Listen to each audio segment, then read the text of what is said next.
Angry, frustrated, demoralized, vulnerable. That's what I felt as I watched that video of a policeman suffocating George Floyd to death a couple of days ago in Minneapolis, United States. But you know the story already. What you probably don't know is that a couple of days before George Floyd, a kid called João Pedro in the city of Rio de Janeiro, black, unarmed, inside his house, was shot to death by a policeman who thought he was a gang member. I confess to you that I spent some time trying to know where I should stand as a Christian in the middle of this mess. What should I do as a Christian in a world where it seems that the orchestra of life is played by the instruments of evil, pain, suffering, and malevolence? I think that I found my answer in a letter written to a person called Diognetus, an aristocrat of the city of Rome that was very intrigued and curious about the Christian faith. So he sent a servant to find out who the Christians were and what they were all about. The letter says, "They dwell in their own countries, but simply as sojourners. As citizens, they share in all things with others, and yet endure all things as if foreigners. Every foreign land is to them as their native country, and every land of their birth as a land of strangers. They marry as all others do. They beget children, but they do not destroy their offspring. They have a common table, but not a common bed. They are in the flesh, but they do not live after the flesh. They pass their days on earth, but they are citizens of heaven. They obey the prescribed laws, and in the same time, they surpass the laws by their lives. They love all men and are persecuted by all. They are unknown and condemned. They are put to death and restored to life. They are poor, yet make many rich. They are in lack of all things, and yet abound in all. They are dishonored, and yet they, in their very dishonor, are glorified.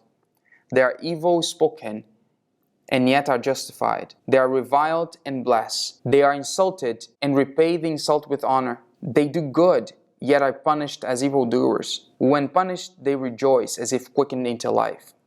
They are assailed by the Jews as foreigners, and persecuted by the Greeks, yet those who hate them are unable to assign any reason for their hatred.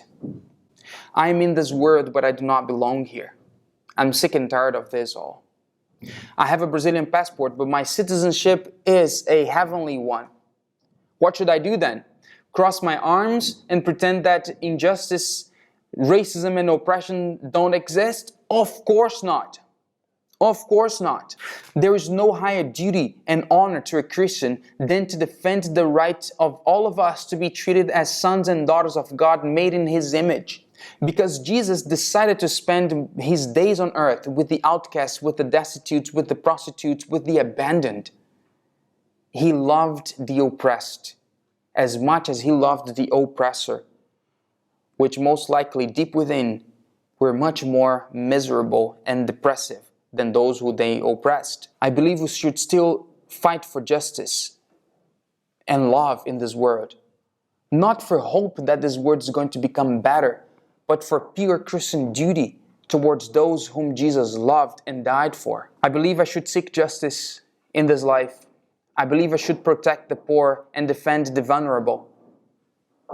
But I believe that I have a higher call, a call to proclaim the day and prepare those who want to see real justice being served, the day when Jesus is going to come.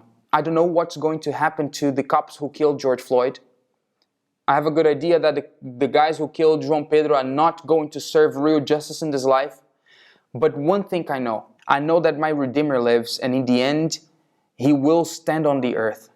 And after my skin has been destroyed, yet in my flesh I will see justice. I will see God. You distressed as I am, you are angry as I am, fight for what is right, do what is correct, and proclaim and prepare for the day when Jesus is going to come and real justice is going to be served.